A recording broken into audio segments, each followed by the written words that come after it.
Hi, beautiful soul. This is day 31 of 100 Days to Emotional Power, rewriting the invisible rules you learned in childhood. I'm Dr. Jasmine, and today I want to sit with you for a while and talk about something extremely powerful that quietly shapes many lives without people even realizing it. These are the invisible rules we learned very early in childhood. They are not laws written anywhere. Nobody formally taught them in a classroom, but they entered our minds through family habits, small comments, expectations, cultural messages, and repeated emotional experiences. Over time, they became inner instructions that guide how we behave, how much we dare to ask from life, and how we see our place in the world. When we're children, our minds are open and absorbing everything. If a child hears again and again that good children stay quiet, the child learns an invisible rule: don't speak too much.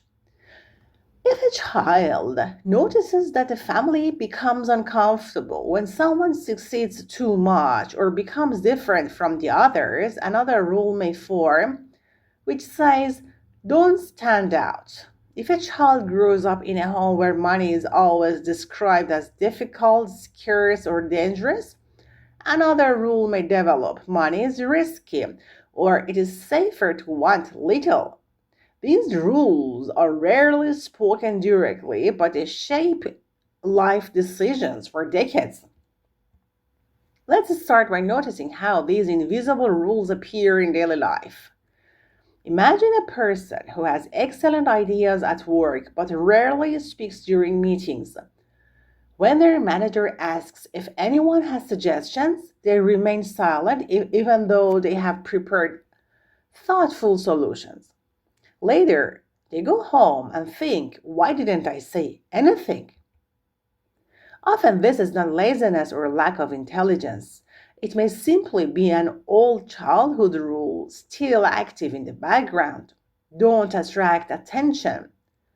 That rule may have been useful in childhood to stay safe or avoid criticism, but in adulthood it quietly limits opportunity.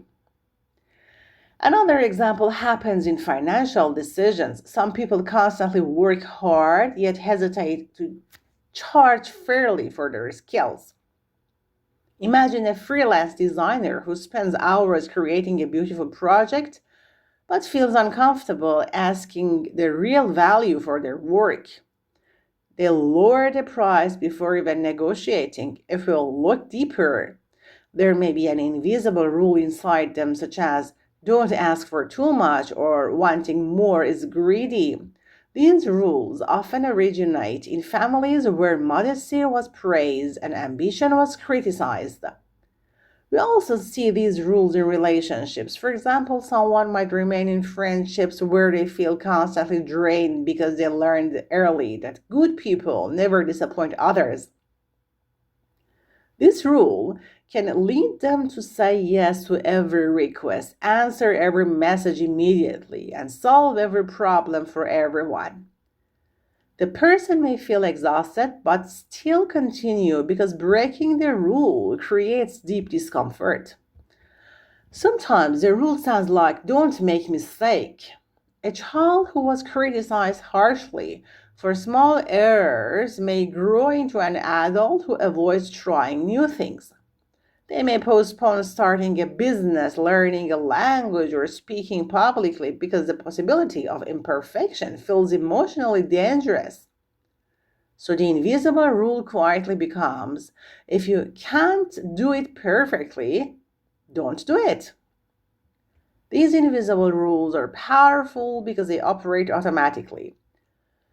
We rarely question them. They feel like reality itself, but the important truth is that these rules were created in a specific environment at a specific time in our childhood.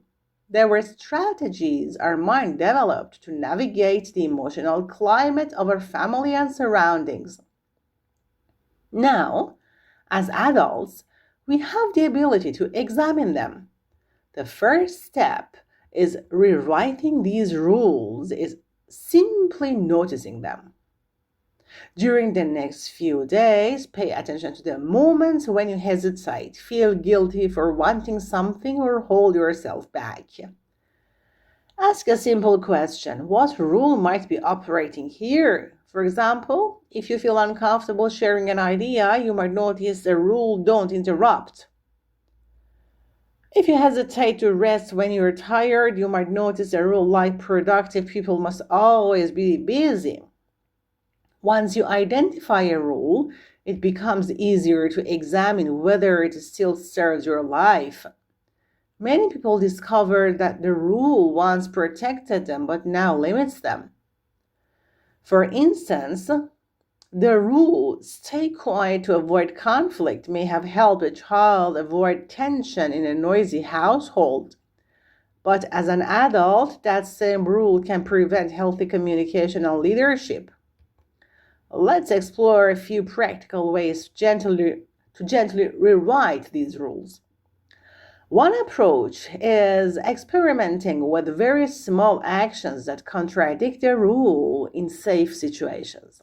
If your rule says, don't speak too much, you might start by sharing one short idea during a meeting. Nothing dramatic, just one clear sentence. Over time, your nervous system learns that expressing yourself does not bring danger.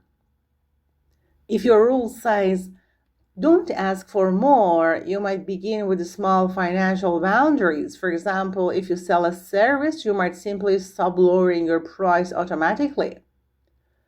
Or if someone asks for extra unpaid work, you might politely say, I would be happy to do that. Let's discuss the additional fee.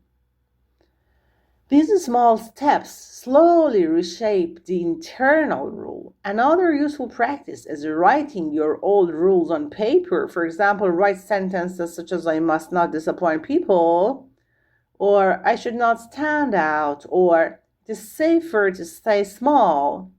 Seeing them written often reveals how restrictive they sound. Then next to each one of these internal ideas and rules, write a new rule that better supports your adult life. The new rule might say, my voice is valuable, or it is safe to grow or expand. Real life situations give us many opportunities to practice this. Imagine you're invited to a conversation where people discuss their achievements. If your old rule says, don't talk about yourself, you might normally remain silent. But rewriting the rule could mean simply saying, recently I worked on a project I'm proud of. That one sentence changes the old instruction and allows your story to exist. Another example appears in family dynamics. Sometimes the rule in a family is we all stay the same. When one person starts growing, learning new skills, or creating a different lifestyle, some relatives may react with discomfort. This is not always intentional criticism. Often, it is simply the system reacting to change. Rewriting your rule might mean accepting that growth sometimes feels unfamiliar to others, but continuing anyway. Consider also the rule about rest. Many people who grew up in environments where rest was associated with laziness, the invisible rule became, if you are not working, you are failing. As adults, these people may feel guilty during moments of relaxation. Rewriting the rule means understanding that rest actually strengthens productivity and creativity. A short walk, a quiet cup of coffee, a few minutes of breathing can all recharge mental clarity. It is important to approach this process with kindness toward yourself. These rules were not mistakes. They were intelligent adaptations created by a younger version of you trying to navigate life. Instead of judging them, we simply update them to match the life we want to build now. Another helpful strategy is observing people who live with different rules. For example, you might notice a colleague who calmly shares ideas during meetings, or a friend who negotiates confidently for their work. Observing them can gently expand your understanding of what is possible. Over time, as you rewrite these invisible rules, something subtle changes. Decisions feel lighter. You may notice yourself speaking a little more freely, asking more directly for what you need, or allowing yourself to explore opportunities that once felt unreachable. These small shifts accumulate, and slowly your life begins to reflect the new rules you have chosen consciously. Today, my beautiful soul, simply start observing. Notice when an invisible rule appears. Notice the moments when your mind quietly says you should not do that. Pause for a moment and ask yourself whether that rule still belongs to your life today. Remember, this is not about rebellion or sudden dramatic change. It's about quiet awareness and gentle rewriting. One small decision, one small voice, one small step at a time.